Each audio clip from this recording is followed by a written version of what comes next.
Hi, welcome to Bookstackers. I'm Elise. I'm Paige, and today we're doing a spoiler-free review on The Raven Boys by Maggie Stiefvater. So this book is about a girl called Blue. She meets these Raven Boys, who are boys who go to a private academy called Agliombi in her town of Henrietta in Virginia. This is the first book in the series. This is basically the story on how they meet and the start of their journey. It looks a lot at friendship, family, talks a lot about fate and what is in people's control and what isn't, and it's got a lot of supernatural themes. Each of the characters have their own little specific troubles going on in their own lives, and it's really interesting how she goes into it. I enjoy it. Out of character or plot, this story kind of focuses on both. I think towards the beginning, it's way more character-driven than plot-driven, and then towards the end, the plot kind of picks up before it then leads you into going to the second book. But I think it works well with the setting up of this series. I don't think I would have this as a standalone book.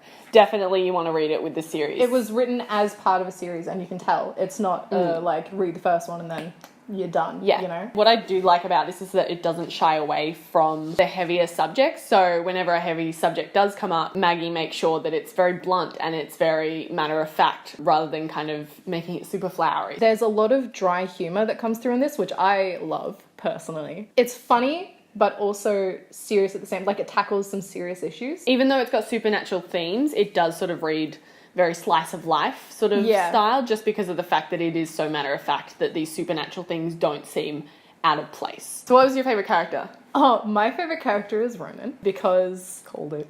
Leave me alone. I think for me, I started liking him because he was such a dickhead, right? Then we're introduced to his family dynamics. Also his interactions with Gansey, who was his best friend. You see that Gansey knows him really well, but it picks up later on, and I just really enjoy the dynamic between those two. My favourite character, I probably would say Gansey, which is probably one of the cliche answers to pick. I thought all the characters were on a pretty even playing field for basically the whole book, and then it was more towards the end when you see Gansey kind of shift in his friendships and his relationships. I think that really changed Gansey in my eyes. Some of the things I disliked. I enjoyed Blue as a character, but in this book, it seems like she's sort of just she's the feminist and she's eccentric. That's just something that kind of bothered me. I think I agree with that.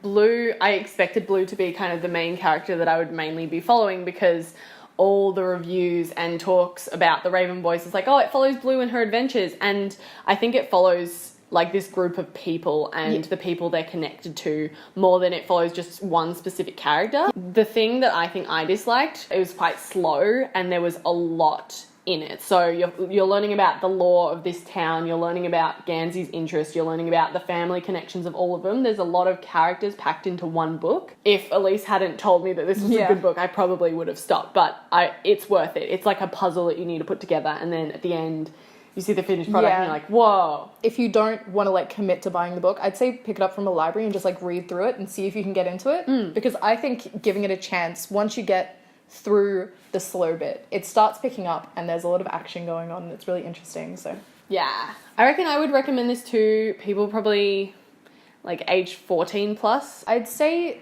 teens to mid-20s. Depending on what you're reading through that time, I'd probably even say late 20s or something, just because the lore in it is really interesting. Our rating. Our rating. Okay, so I'd say, because I enjoy character-driven stories a lot more, I suppose, than plot-driven ones, I give this book 4.5 bird boys out of 5. I would give this book 3 out of 5 bird boys, and I think that was just because it took me so long to get into. So it took me a while before I was really enjoying it. At the beginning, I was like, oh my god, when the hell is shit gonna happen? Yeah. Right. Wait. No, this one. Yeah. It's Vampire Academy. Yes! Alright, so that's all for our spoiler review.